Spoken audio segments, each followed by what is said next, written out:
Some say stories are born from truth. Others say they are born for madness. Every story, every horror, will find its way to me, and it is my task to collect them all. It is important then for us all to mind that not all treasures are gold. Some of them just whisper in the dark. So welcome, dear listener, to the Vale of Nightmares, and this is the Dreadful Pen. Chapter 1.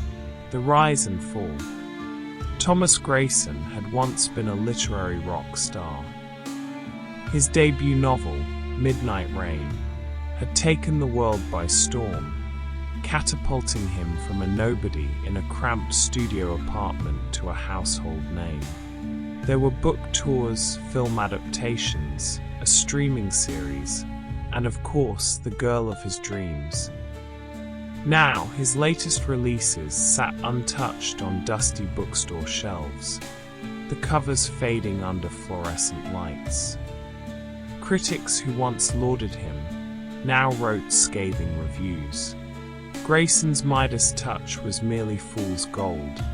One headline had read, the words echoing in his mind. His publisher's calls became less frequent. His fingers hovered over the keyboard, a blinking cursor taunting him on an empty screen. Emily's once supportive glances had turned to pity. His creativity had dried up, leaving only a hollow, echoing void where inspiration used to flow. Chapter 3. The Stranger's Gift. It was on one of those bleak, rain-soaked afternoons that he met the stranger. The man had appeared in the corner of the coffee shop, untouched by the storm raging outside. His suit was sharp, his smile sharper. "Mind if I join you?" The stranger's voice was smooth, like silk brushing against glass. Before Thomas could respond, he was already sitting, a sleek black pen resting between his fingers. "You look like a man in need of a story." Thomas let out a bitter laugh. "You got one to spare?" The stranger's eyes glinted. "Not just a story. Every story." He slid the pen across the table. It felt heavier than it looked, cold and unsettling against Thomas's skin. "Consider it a gift." Thomas hesitated, but desperation had a way of clouding judgment. He took the pen, and the stranger stood, his shadow stretching impossibly long across the floor.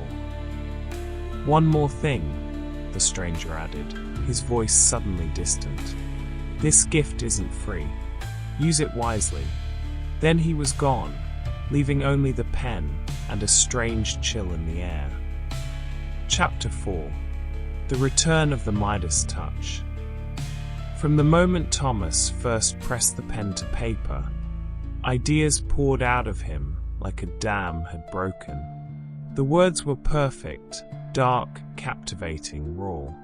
He wrote day and night, possessed by inspiration. His new manuscript, The Hollowing, was a masterpiece. His publisher called it a return to form. Critics heralded it as his finest work. Emily's smile returned, lighting up their home once more. Success came roaring back. The movie studios called again. The interviews, the signings, Thomas Grayson was back on top. But beneath the surface, something sinister lurked. At night, he started hearing whispers. Shadows seemed to move on their own, crawling along the walls of his study. His dreams were plagued by dark figures and clawing hands. Chapter 5. The Devil's Due. One evening, Thomas returned home to find Emily gone. Her belongings sat untouched, but there was no trace of her. Her phone, her keys, everything was still there. He called her friends, her family. No one had seen her.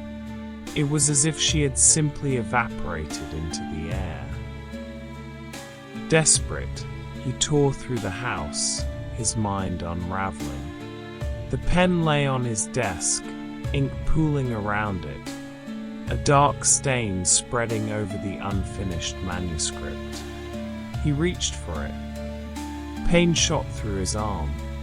His skin blistered where his fingers touched the ink, and in that moment, he understood. The pen was not a gift. It was a curse. One by one, the things he cherished were stripped away. His deals fell through, his publisher dropped him. His reputation crumbled. He tried to write again, but the words were gone.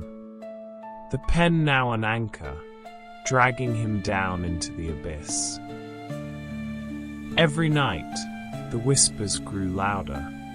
He would find scratches on the walls, messages written in a language he couldn't understand. The shadows began to take form, red eyes peering at him from the corners of every room. The final blow came when he saw his own face on the news. Missing, Thomas Grayson. His bank accounts emptied, his house foreclosed, his life erased.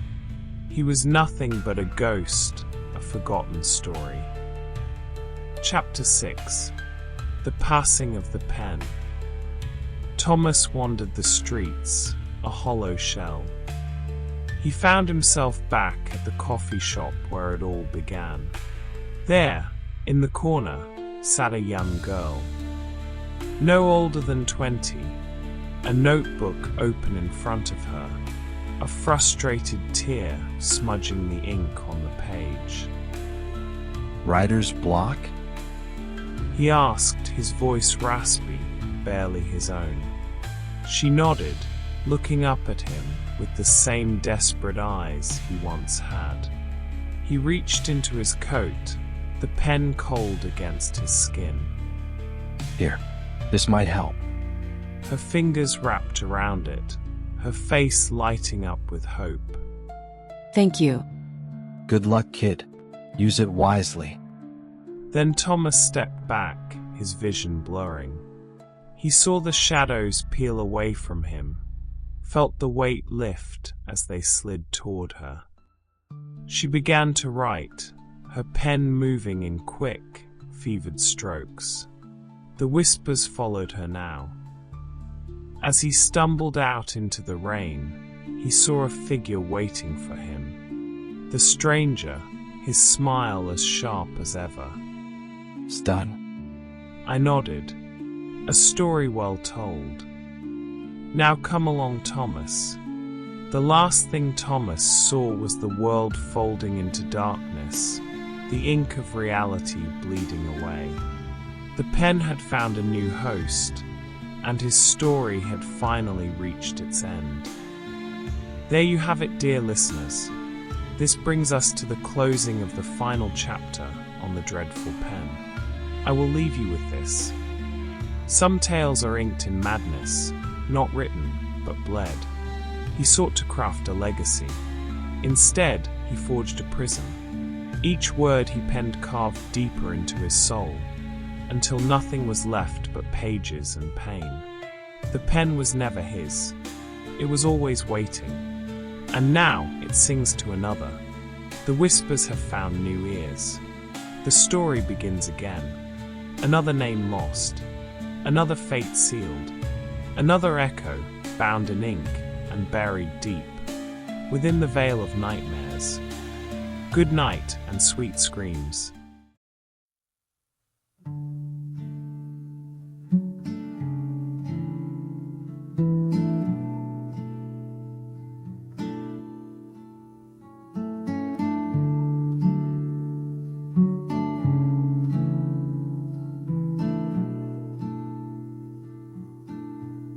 She said I wrote too deep, too long, that I was losing who I was. But every line felt more like truth than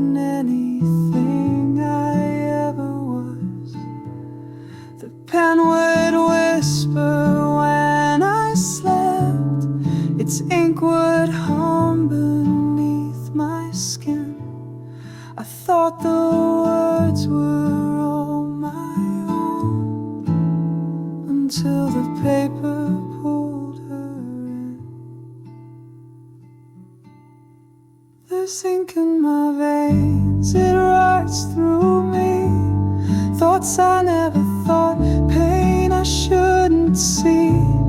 Her name is gone, but still I write one more page, one more night. I wrote her smile, I wrote her laugh, wrote the day she disappeared. And when I stopped, the pen kept moving and wrote the things I always feared. It's not just ink, it's not just art, it's every crack inside my heart. She screamed, but only on the page. I watched her vanish word by word, stage by stage. There's ink in my veins,